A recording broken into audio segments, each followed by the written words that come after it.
Hello everyone, welcome back to another episode of r/PettyRevenge. In today's episode, want to discipline me in front of your new boss? Bad move. Systematically 1h late without warning. Enjoy the wait. Pick on vulnerable classmates. Let's have them have a laugh. Before we get started, make sure to subscribe so you will never miss a video.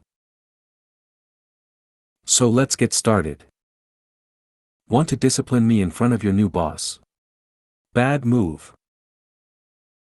I've worked in corporate America for over 20 years now, and at the time, I had left my marketing job with a Fortune 500 company to go to this job that was a total bait and switch. The worst part was my direct manager. Not only was he dumb, but also an asshole. He is the guy that orders a very specific temperature drink at Starbucks and complains when it's not 170 degrees. Super controlling, focused on dumb stuff. He got a new manager and was trying to show how tight he runs his team, and decided to use me for the whipping boy that day. He calls me into a room with only the new manager and starts going over times I didn't fill in my Salesforce info on time and how I was late meeting him for an early morning meeting at a diner. After a few minutes of providing his super nitpicky evidence of why I'm so awful, he asks me what I have to say and whether I think I can step up and do more.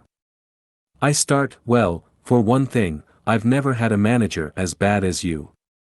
All of the team goes miles out of their way to avoid you, and none of them like you or respect you. This job is a dead end and you are the worst micromanager of my life. His pupils got huge as he was sitting across the table from me, beside his new boss, wondering how this dressing down of me had turned so upside down. His face was flushed with red. I then begin to recount about a dozen specific examples of his poor management style. Then, I say, there is no turning around your poor management, so I quit.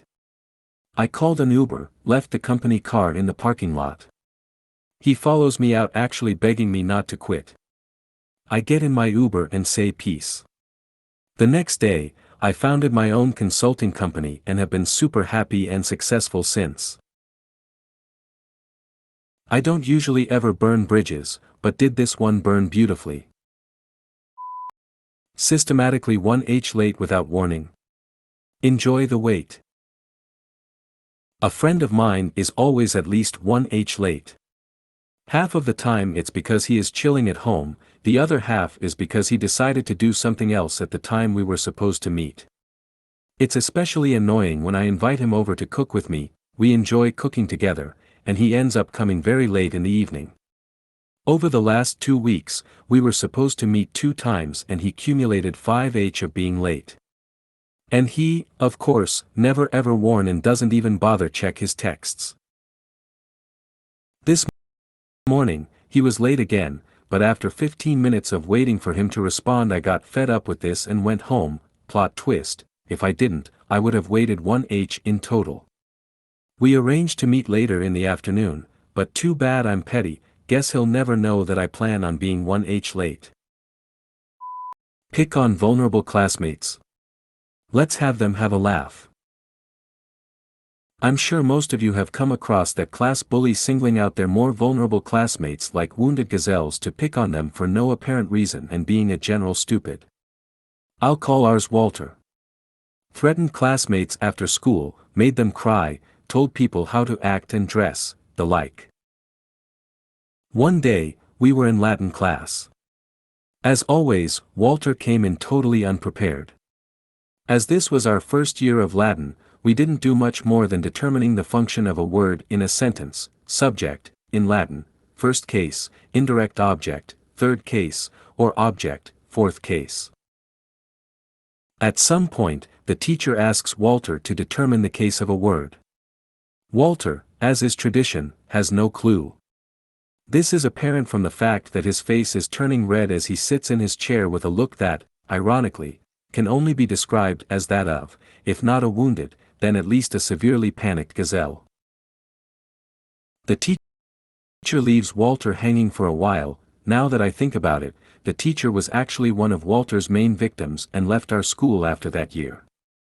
He was a very kind, soft-spoken first-year teacher, I remember him fondly. Hearing the faint knock of opportunity in the deafening silence, I wait for a couple of seconds, lean over and whisper, the threeth. A sudden calm comes over Walter's face. Too relieved to critically consider the answer he's just been fed, he barely suppresses a self-satisfied smile.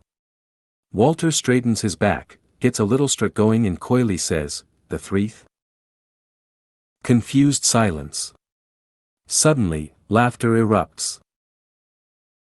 The teacher, his eyes still slightly squinted in confusion, the threeth? No. Anyone? Me, yes sir, the fourth. If you made it to the end of the video, thanks for watching. Don't forget to like, subscribe and share, and we will see you in the next video.